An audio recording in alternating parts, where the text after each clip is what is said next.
The observation deck of the Galactic Council station hummed with the usual chatter of 1,000 species, but today, silence had claimed the room. Korvac, a towering Vrexian with chitin plating that had survived 3 centuries of warfare, stood before the crystalline viewport, his 4 eyes fixed on the containment field below. Inside that shimmering barrier floated something that made even his battle-hardened hearts skip a rhythm. A human, or what used to be one. "You should have left her dead," whispered Ambassador Thelen, a gaseous being whose fear manifested as sulfuric wisps in the air. Korvac's mandibles clicked in what might have been regret. "We thought we were being merciful." 6 months ago, the mining colony on Epsilon 7 had been a simple operation. Humans and their alien partners extracting rare minerals from the moon's crust. Korvac had been stationed there as a security liaison, a ceremonial position for a warrior past his prime. He'd watched the humans with the same detached curiosity the galaxy afforded them. Weak, short-lived, yet peculiarly determined. Then came the rendered, a hive species that consumed worlds, leaving nothing but husks. They arrived without warning, their ships blotting out Epsilon 7's twin suns. Korvac remembered the chaos, the screams, the futile evacuation sirens. He'd been herding civilians toward the transport ships when he saw her. Rhea, a human xenobiologist with dirt under her nails and laugh lines around her eyes. She'd been running toward the kennels, not away from danger. "The cubs!" she'd shouted at him. "The Talrian cubs, they're still in containment." The Talrians were an endangered species the colony had been protecting, juveniles no larger than human children. Korvac had tried to stop Rhea, but humans possessed that inexplicable suicidal tendency the galaxy found both baffling and horrifying. She'd sprinted into the collapsing research facility while the rendered tore through the colony's defenses. He'd found her in the wreckage hours later, after the galactic fleet had driven the rendered back. Rhea lay sprawled over 3 Taurian cubs, her body a broken shield. The cubs were alive, whimpering but unharmed. Rhea's vital signs were flatlined, her spine shattered, her organs crushed. By all rights, she should have stayed dead. But Korvac had made a choice. The Vrexian military possessed resurrection technology, banned by council law for its unpredictable effects on non-Vrexian biology. It had never been tested on humans. Watching this fragile creature who'd sacrificed herself for children, not even of her species, Korvac had authorized the procedure. The resurrection chamber had screamed for 72 hours straight. When Rhea emerged, she was breathing, walking, talking, but something fundamental had changed. Her eyes held depths that shouldn't exist in 3-dimensional space.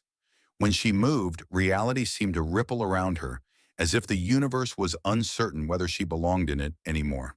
The scientists said the human death-defiance instinct had interfaced with Vrexian resurrection technology in ways that defied physics. Humans, they discovered too late, didn't just die and come back. They remembered death. They carried it with them. And when you brought a human back with alien technology, you didn't just resurrect flesh, you weaponized that memory.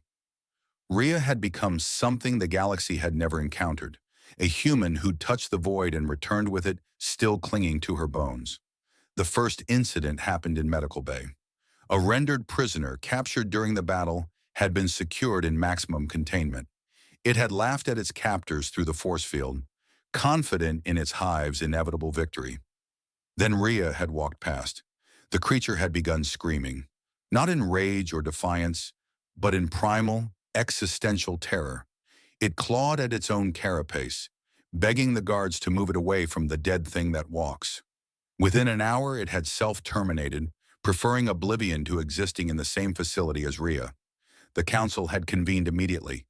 Rhea was confined, studied, analyzed. She cooperated with quiet grace, still concerned primarily with the welfare of the cubs she'd saved, but the tests revealed the horrifying truth. Rhea's presence now registered as an ontological weapon. Her very existence created a field of dread that affected species across the psychic spectrum. The more evolutionarily advanced the species, the worse the effect. Humans, it turned out, were the galaxy's only death defiers. Every other intelligent species possessed survival instincts that accepted mortality as absolute. They could be brave, could sacrifice themselves, but at their core, they understood that death was the end, not humans. Humans raged against death, fought it, refused to accept it, even as it claimed them. And when you brought one back from beyond that threshold with technology that altered the fundamental nature of existence, you created something that violated every species' deepest instinct. Korvac watched Rhea floating in her containment field, reading a datapad about Talrion child rearing, seemingly unaware of the terror she now inspired. The cubs she'd saved sent her messages daily. She'd saved countless lives when a rendered scouting party had detected the station 3 weeks ago. They'd fled at maximum velocity the moment their sensors registered her presence. "We should terminate her," Thelen insisted, "before she becomes unstable, before others try to replicate what you've done." Korvac's mandibles clicked sharply. "She saved those cubs. She saves us now, simply by existing. The rendered won't come within 10 systems of any station she's on. She's not alive, Korvac. Not really. She's something that wears Rhea's face." The Phyrexian turned from the viewport. "I've spent 300 years in warfare. I've seen true monsters. That woman down there still asks about the cubs every morning. She still says please and thank you to the guards. She's more alive than most beings I've encountered."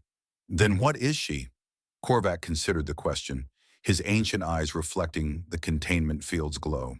"She's what happens when you give humanity's refusal to surrender a second chance. She's the answer to a question the galaxy should never have asked. What lies on the other side of human determination?" Below them, Rhea looked up and waved, a simple human gesture of greeting. Half the observation deck's occupants fled immediately. Korvac raised one clawed hand and waved back.